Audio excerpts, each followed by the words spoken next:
डेढ़ दशक के बाद एनडीए को एक बार फिर से अपार बहुमत मिली है। साल 2010 के बाद में सत्तारूढ़ एनडीए को ऐसी बम्पर जीत मिली कि विपक्षी महागठबंधन एकदम हाशिए पर चला गया। आरजेडी कांग्रेस वाले महागठबंधन की पूरी टीम मिलकर के भी हाफ सेंचुरी नहीं लगा पाई, जिसके बाद ये चर्चा खूब रही कि बिहार ने इस बार जाति धर्म से ऊपर उठकर विकास को वोट किया है और यही वजह है कि नीतीश कुमार ने सामाजिक समीकरण के साथ साथ जातीय समीकरण को भी नई कैबिनेट के जरिए साधने की कोशिश की है। तो क्या है सीएम नीतीश की नई टीम का जातीय समीकरण, विस्तार से इस रिपोर्ट में आप देखिए। नीतीश कुमार, सम्राट चौधरी, ईश्वर की शपथ लेता हूं। मुख्यमंत्री नीतीश कुमार के नेतृत्व में बनी नई एनडीए सरकार में जातीय समीकरण को साधने की पूरी कोशिश की गई है। साथ ही सामाजिक समीकरण को तवज्जो देते हुए महिलाओं और मुसलमान को मंत्रिमंडल में जगह दी गई। सवर्णों में 2 भूमिहार, 4 राजपूत, 1 ब्राह्मण और 1 कायस्थ को मंत्री बनाया गया। 13 पिछड़ा और अति पिछड़े में 4 वैश्य, 2 यादव, 2 कुशवाहा, 2 कुर्मी, 2 मल्लाह और 1 कहार जाति से प्रतिनिधित्व दिया गया है। 5 महादलित समुदाय के मंत्रियों में 2 पासवान, 1 रविदास, 1 पासी, 1 मांझी समाज के नेता को मंत्री बनाया गया। अल्पसंख्यक समुदाय को मंत्रिमंडल में शामिल करने के लिए मुख्यमंत्री नीतीश कुमार ने 1 मुस्लिम नेता को भी मंत्री बनाया है।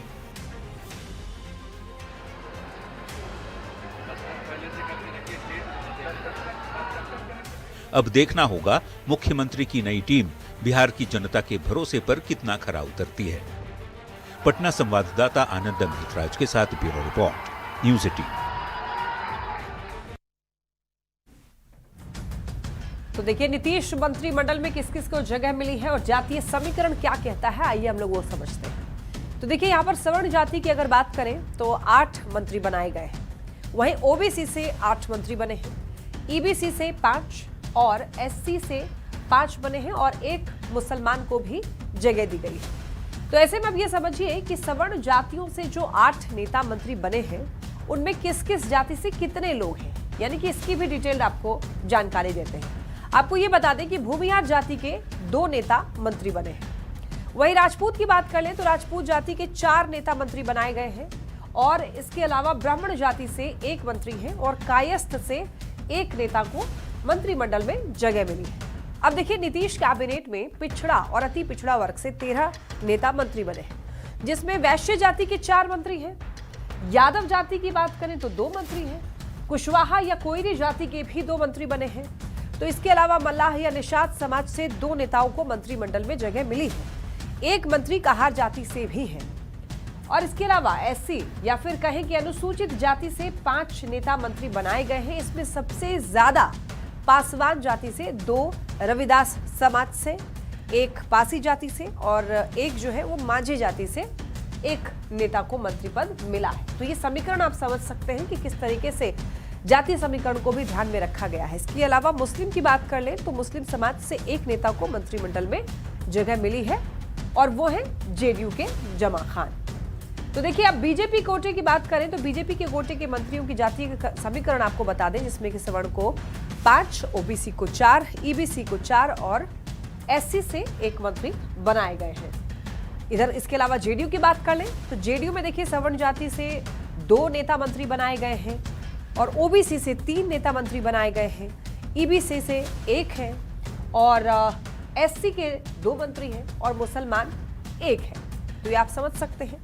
अब ये जानते हैं कि जो नेता मंत्री बने हैं उनकी जाति क्या है, वो किस समाज से आते हैं। नीतीश कुमार खुद क्या है, कुर्मी है, मुख्यमंत्री हैं, वो ओबीसी जाति से आते हैं। और ऐसे में अब आप ये समझिए कि मंत्रिमंडल का जातीय समीकरण क्या है। जेडीयू कोटे के मंत्री के बारे में आपको बता दें तो विजय चौधरी जो कि भूमिहार जाति से आते हैं, सवर्ण में आते हैं और वहीं विजेंद्र यादव, ये यादव है, ओबीसी है।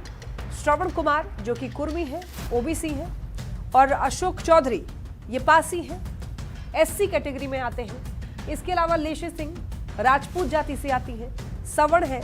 मदन सहनी मल्लाह है, ईबीसी कैटेगरी है इनकी। सुनील कुमार रविदास है, इनको भी एससी कैटेगरी में ही रखा जाता है। जमा खान जो कि मुस्लिम है और सवर्ण जाति से आते हैं। अब देखिए बीजेपी के कोटे के मंत्री की अगर हम लोग बात कर लें तो यहाँ पर सम्राट चौधरी की बात करते हैं जो कि ओबीसी है, कुशवाहा है, और इसके अलावा विजय सिन्हा जो कि भूमिहार है, सवर्ण जाति। मंगल पांडे की बात कर लें, ब्राह्मण है, सवर्ण जाति, और दिलीप जायसवाल जो कि वैश्य है, ओबीसी कैटेगरी है ये। इसके अलावा नितिन नवीन कायस्थ सवर्ण कैटेगरी में ये भी, रामकृपाल यादव ओबीसी, और इसके अलावा संजय टाइगर राजपूत कैटेगरी, और अरुण शंकर प्रसाद सूड़ी ये भी ओबीसी कैटेगरी में आता है, और सुरेंद्र मेहता धानुक ईबीसी कैटेगरी। इसके अलावा नारायण प्रसाद जो कि तेली है और ये ईबीसी कैटेगरी में आता है। वही रमा निषाद की बात कर ले तो मल्लाह ईबीसी कैटेगरी। इसके अलावा लखेंद्र रोशन पासवान एससी कैटेगरी, श्रेयसी सिंह राजपूत जो कि सवर्ण इसको माना जाता है, डॉक्टर प्रमोद कुमार कहार यानी कि ईबीसी। अब देखिए एलजेपी आरबी कोटे के मंत्री की अगर हम लोग बात कर लें तो संजय कुमार जो कि पासवान है एससी कैटेगरी। इसके अलावा संजय कुमार सिंह जो कि राजपूत हैं, ये सवर्ण कैटेगरी। और अगर हम की बात कर लें तो हम कोटे से जो मंत्री संतोष सुमन वो मांझी है एससी कैटेगरी। और आरएलएम कोटे के मंत्री की बात कर लें तो यहाँ पर दीपक प्रकाश जो कि कुशवाहा है वो ओबीसी कैटेगरी में आते हैं। और अगर हम लोग रीजन वाइज बात करें तो देखिए रीजन वाइज अगर प्रतिनिधित्व की हम लोग बात करें तो ऐसे आप समझ सकते हैं, समझिए कि किस इलाके से कितने मंत्री हैं। और मगध की हम लोग बात करें तो यहाँ पर देखिए 49 सीटें हैं और 6 मंत्री। मिथिला की हम लोग बात कर लेते हैं। अब मगध की हमने बात की, यहाँ पर 49 सीटें हैं और मंत्री जो हैं वो बनाए गए हैं 6। मिथिला की बात करते हैं 37 सीटें और मंत्री बनाए गए हैं 5। तो ये आप समझ रहे हैं कि किस इलाके से कितने मंत्री आते हैं। तिरहुत की बात करते हैं। अब तिरहुत में देखिए 28 सीटें हैं और यहाँ पर 4 मंत्री हैं इस रीजन से। अंग सीट से बात करें तो यहाँ पर 21 सीटें और मंत्री यहाँ से बनाए गए हैं 3। इसके अलावा हम लोग बात करेंगे अब सीमांचल की, सीमांचल रीजन की, जहाँ पर 24 सीटें हैं सीमांचल की और मंत्री वहां से बनाए गए हैं 2। और इसके अलावा देखिए सारण सीट की हम लोग बात करते हैं तो यहाँ पर 24 सीटें और मंत्री बनाए गए हैं 2। इसके अलावा हम लोग शाहबाद की बात कर लें तो शाहबाद से देखिए यहाँ पर 22 सीटें हैं और मंत्री बनाए गए हैं 2।